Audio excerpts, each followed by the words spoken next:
60 pounds, baby. 10. That's 600 pounds I've been throwing around in about 12 seconds. Maybe 13, maybe 15 seconds. Wow. The heavier the weight, the slower I go. It's not a lot, but anyway. Anyway, how you doing? Fabulous Friday here in Connecticut. Life's good, campers. Life is good. Anyway, I have this clip of Claude Gordon. You saw it. Claude Gordon. I love Claude Gordon. I'll get to that more. I think he's the closest to any of them. Not even far and away. If we're number one, and we are, he's number 2. And there's no 10. Everybody else. But somebody sent me a clip, and I feel I have to address it. He's just wrong in this case. All right? I love him. I'll get to that. He was very, very nice to me. And I like to think I was very, very nice to him.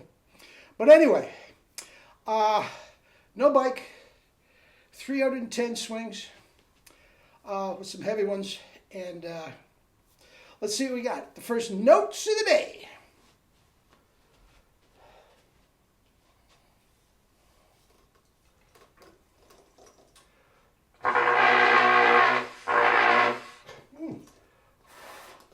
A little stiff. Let's try that again.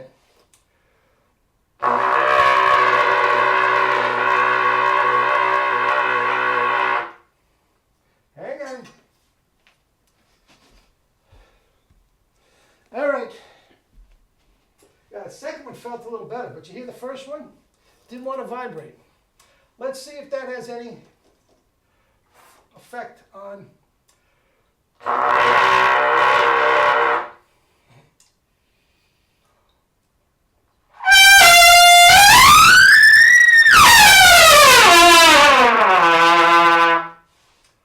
I don't think so.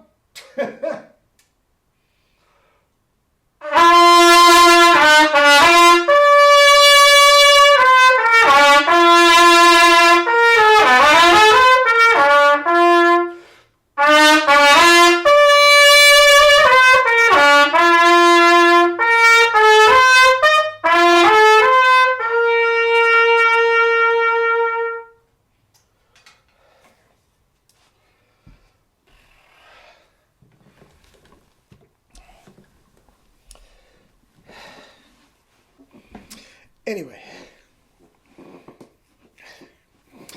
as I said, I might think better of this and not even put this up, because I think Claude Gordon is terrific. Absolutely terrific.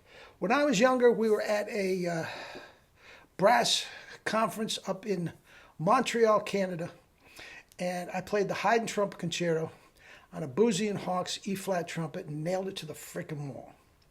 I'm just saying. He was doing a clinic and doing his thing and all this sort of stuff. He couldn't have been nicer to me. Invited my brother and I out to dinner.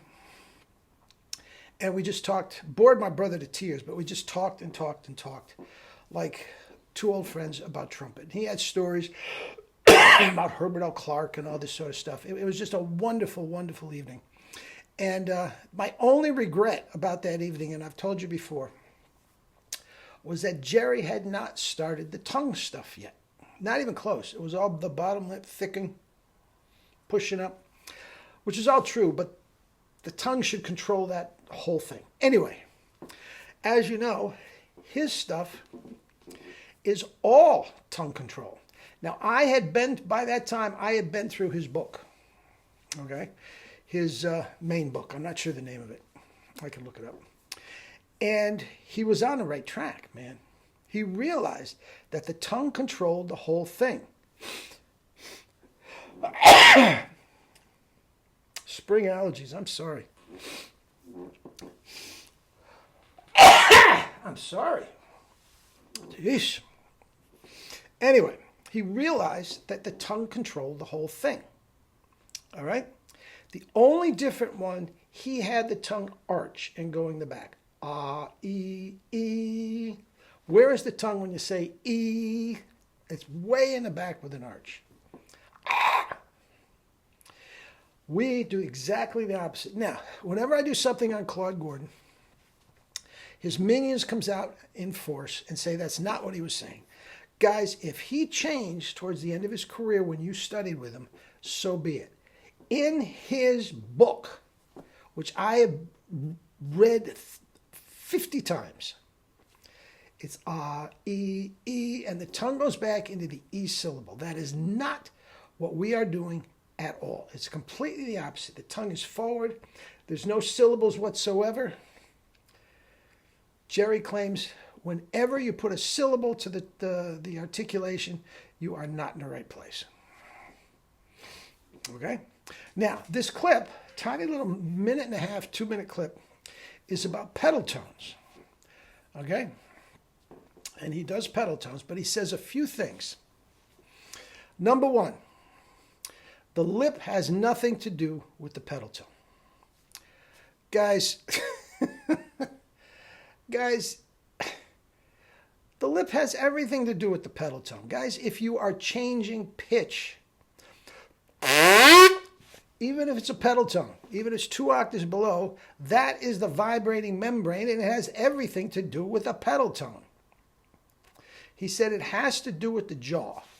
You drop your jaw. Now, I have been through his book, and I don't remember him saying one thing about dropping the jaw. Again, maybe he morphed.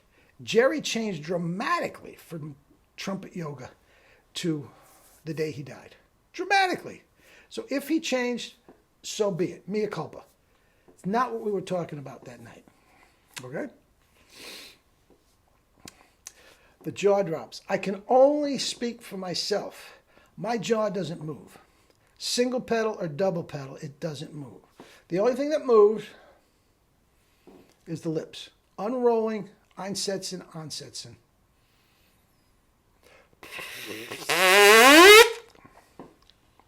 Okay? Okay, so if the jaw moves in his, which he didn't put in the book, if I missed it, send it to me. I think the book, I'm pretty sure the book I went through was it 52 weeks? And then he says, if it doesn't work right away, fine. It's probably going to take you a year or two. Guys, a year or two, are you kidding me? If that's how long it takes, you're doing something wrong.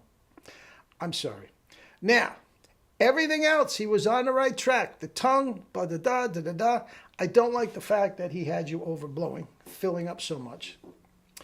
I am sniff. Right up to triples. So that's it. I think he was an innovator for his time. He was quite a good player. I wouldn't call him great in the traditional sense, his playing. But he was certainly excellent. He was certainly a functional professional, top professional. There's no question about it. And he had, at the time, revolutionary ideas on trumpet. And the tongue, he didn't say the tongue controlled the embouchure, but he did. He didn't talk about lips. He didn't talk about jaw. He talked about the tongue going the wrong way. That's all. All right? All right. Love you all. Have a great weekend.